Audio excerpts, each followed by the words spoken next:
Self solutions എന്ന YouTube ചാനലിലേക്ക് നിങ്ങൾക്ക് എല്ലാവർക്കും സ്വാഗതം. ഇന്ന് ഞാനിവിടെ പറയാൻ പോകുന്നത് സാംസങ് M31ന്റെ ചാർജിംഗ് സെക്ഷനുമായിട്ട് ബന്ധപ്പെട്ട കുറച്ച് കാര്യങ്ങളാണ്. ചാർജിംഗ് സെക്ഷനുമായിട്ട് ബന്ധപ്പെട്ട എല്ലാ കാര്യങ്ങളും ഇതിനകത്ത് പറയുന്നുണ്ട്. അപ്പോൾ വീഡിയോ ആദ്യം മുതൽ അവസാനം വരെ ശ്രദ്ധിച്ച് കാണുക.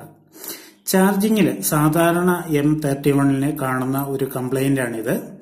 ഇങ്ങനെ വന്നു നിൽക്കും. അപ്പൊ ഇങ്ങനെ വന്നു നിന്ന് കഴിഞ്ഞാൽ നിങ്ങൾ ആദ്യം ചെക്ക് ചെയ്യേണ്ടത് ഈ ബാറ്ററിയുടെ ഈ കണക്ടറിൽ 3.6 വോൾട്ടേജ് ഉണ്ടെന്നുള്ളത് ഉറപ്പുവരുത്തുക.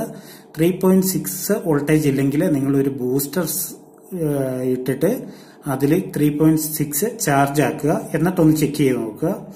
പിന്നെ ചെക്ക് ചെയ്യേണ്ട ഒരു കാര്യം എന്ന് പറയുന്നത്, നമ്മുടെ ചാർജർ നമ്മൾ സാധാരണ ഇങ്ങനെയാണ് ഇത് കുത്താറുള്ളത്.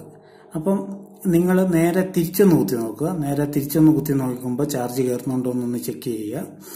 പിന്നെ ചെക്ക് ചെയ്യാനുള്ള കാര്യം, നിങ്ങൾ ഈ ചാർജിങ്ങിന്റെ ഈ കേബിളും ഇതിന്റെ ചാർജറും അത് രണ്ടും ഒന്ന് മാറി നോക്കുക. ഇത്രയും കാര്യങ്ങൾ ആദ്യം ചെയ്തതിന് ശേഷം മാത്രമാണ് ഈ ഫോൺ അഴിക്കാവുള്ളൂ. ഫോൺ അഴിച്ചേച്ച് ഇത്രയുള്ള കാര്യങ്ങളൊക്കെ ആദ്യമേ തന്നെ നോക്കണം.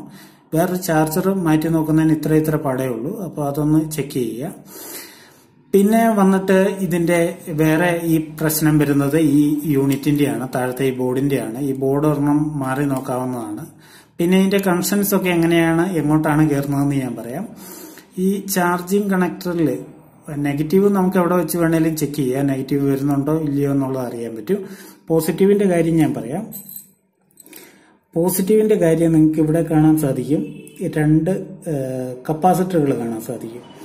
ഈ കപ്പാസിറ്ററുകളുടെ അടിവശത്തേക്കാണ് 5 വോൾട്ടേജ് വരേണ്ടത്. അപ്പോൾ ചാർജർ കുത്തിവെച്ച് മൾട്ടിമീറ്റർ വെച്ച് നിങ്ങൾ ചെക്ക് ചെയ്ത് നോക്കുക. ഇതിന്റെ രണ്ടിന്റെ അടിവശത്തേക്ക് ചാർജിങ് വോൾട്ടേജ് 5 വോൾട്ടേജ് വരുന്നുണ്ടോ എന്ന് നോക്കുക. ഇല്ലെങ്കിൽ ചാർജിങ് കണക്ടർ കംപ്ലൈന്റ് ആകാനുള്ള സാധ്യത ഏറെയാണ്. പിന്നെ നിങ്ങൾക്ക് ചെക്ക് ചെയ്ത് നോക്കാം. ഇവിടുന്നുള്ള കണ്ടിന്യൂറ്റി നോക്കാം. ഇവിടുന്ന് ബോർഡിലേക്ക് എങ്ങോട്ടാണ് കയറുന്നതെന്ന് പറയാം. അതിന് നമ്മൾ ഈ സ്ട്രിപ്പ് അഴിക്കേണ്ടതുണ്ട്. സ്ട്രിപ്പില് ഈ പോളിലേക്കാണ് പോസിറ്റീവ് കയറുക. അതായത് ഈ കണക്ഷനിലേക്കല്ല കയറുക, ഈ പോളിലേക്കാണ് പോസിറ്റീവ് കയറുക. നെഗറ്റീവ് കയറുക ഇങ്ങോട്ടാണ്.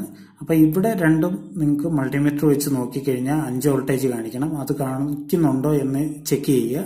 അഥവാ നിങ്ങളുടെ കയ്യിൽ വേറൊരു യൂണിറ്റ് ഈ ബോർഡ് ഉണ്ടെന്നൊരിൽ നിങ്ങൾക്ക് ഇതൊന്ന് മാറിയിട്ട് ചെക്ക് ചെയ്യാവുന്നതാണ്. ഇവിടെ 5 വോൾട്ടേജ് കാണിക്കുന്നില്ലെന്നൊരു നേരെ ചാർജിങ് കണക്ടർ ഒന്ന് മാറി നോക്കുക. ആദ്യം ഇങ്ങോട്ടാണ് വോൾട്ടേജ് വരുന്നത്. ഈ കമ്പോണന്റ് ഒരിക്കലും ഷോർട്ട് ചെയ്യാൻ പറ്റുന്നതല്ല. ഇത് ഷോർട്ടിംഗ് ആണെങ്കിലും ഈ വോൾട്ടേജ് ഡ്രോപ്പ് ആകും. ഇത് കപ്പാസിറ്റർ ആണ്. ഇതിന്റെ ഒരു സൈഡ് നെഗറ്റീവ് ആണ്. അപ്പം ഈ കപ്പാസിറ്റർ ഒന്ന് ശ്രദ്ധയിൽ വെച്ചേക്കുക. ഇത് ഒരു കാരണവശാലും ഷോർട്ട് ചെയ്ത് കൊടുക്കാൻ പറ്റുന്ന കമ്പോണന്റ് അല്ല. പിന്നെ നിങ്ങൾ ഇത് അഴിക്കുമ്പോൾ വേറെ ശ്രദ്ധിക്കേണ്ട ഒരു കാര്യം എന്ന് പറഞ്ഞു കഴിഞ്ഞാൽ, ഇതിന്റെ സ്ട്രിപ്പിന് 2 ആരോ മാർക്ക് ഇതിനും കൊടുത്തിട്ടുണ്ട്, ഇതിനും കൊടുത്തിട്ടുണ്ട്. ഇത് തിരിച്ചിട്ടാലും കണക്ടർ ഫിറ്റ് ആകും. പക്ഷേ നിങ്ങൾ ശ്രദ്ധിക്കേണ്ട ഒരു കാര്യം, ഫോൺ ഓൺ ആകത്തില്ല എന്നുള്ള കാര്യമാണ്. അപ്പോൾ നിങ്ങൾ ഇത് ആരോ മാർക്ക് മുകളിലേക്ക് തന്നെ ആയിരിക്കുക. പിന്നെ ഇത് ബോർഡിലേക്ക് വന്നു കഴിഞ്ഞാൽ ഇങ്ങോട്ടാണ് ഇതിന്റെ പോസിറ്റീവ് വോൾട്ടേജ് കയറുക, നെഗറ്റീവ് വോൾട്ടേജ് ഇങ്ങോട്ടാണ് കയറുക. ഈ 2 സൈഡിലെ കുറ്റികളിലേക്കാണ് കയറുക. ഇത് കഴിഞ്ഞാൽ ഇവിടം വരെ വോൾട്ടേജ് വരുന്നുണ്ടെങ്കിൽ ഇത് കഴിഞ്ഞ് കഴിഞ്ഞാണ് ഇവിടെ വരെ 5 വോൾട്ടേജ് ആണ് വരേണ്ടത്. ഇത് കഴിഞ്ഞാണ് ചാർജിങ് IC കൂടെ കയറി ബാറ്ററി കണക്ടറിൽ നിങ്ങൾക്ക് 4 വോൾട്ടേജ് വരേണ്ടത്. അപ്പൊ ഇവിടെ 4 വോൾട്ടേജ് വരുന്നുണ്ടോ എന്ന് നോക്കുക. അല്ലെന്നൊരിയിൽ നിങ്ങൾക്ക് ഇവിടം വരെ വോൾട്ടേജ് വരുന്നുണ്ട്, ബാക്കിയാണ് വരാത്തതെങ്കിൽ നിങ്ങൾക്ക് ഈ സ്ട്രിപ്പേ തന്നെ ചെക്ക് ചെയ്ത് നോക്കാവുന്നതാണ്. സ്ട്രിപ്പേ തന്നെ നോക്കുമ്പോൾ ഈ 2 പോളില് 5 വോൾട്ടേജ് വരുന്നുണ്ടോ എന്ന് നോക്കുക. വരുന്നുണ്ടെങ്കിൽ ഇത്രയും സെക്ഷൻ ഓക്കെ ആയിരിക്കാനുള്ള സാധ്യത ഏറെയാണ്. ബാക്കിയുള്ള ബോർഡിലുള്ള കംപ്ലൈന്റ് നോക്കിയാൽ മതി. അപ്പൊ നിങ്ങൾക്ക് ഇവിടെ 4 വോൾട്ടേജ് വരുന്നുണ്ടോ എന്ന് നോക്കുക. അപ്പൊ നിങ്ങൾക്ക് മനസ്സിലാവും ബോർഡിലെ ആണോ സ്ട്രിപ്പിന്റെ ആണോ അതോ ഈ താഴത്തെ ബോർഡിന്റെ ആണോ കംപ്ലൈന്റ് എന്നുള്ളത്. അപ്പൊ ഇത്രയൊക്കെയുള്ളൂ ഇന്നത്തെ വീഡിയോ. വീഡിയോ ഇഷ്ടപ്പെട്ടാൽ ലൈക്ക് ചെയ്യുക. ഇതിനെപ്പറ്റി എന്നതിലും ഡൗട്ട് ഉള്ളവരെ താഴെ കമന്റ് ആയിട്ട് ചോദിക്കുക. അപ്പോൾ ഒരു പുത്തൻ കിടിലം വീഡിയോയായിട്ട് വീണ്ടും കാണാം. എല്ലാവർക്കും നന്ദി, നമസ്കാരം, ഗുഡ് ബൈ.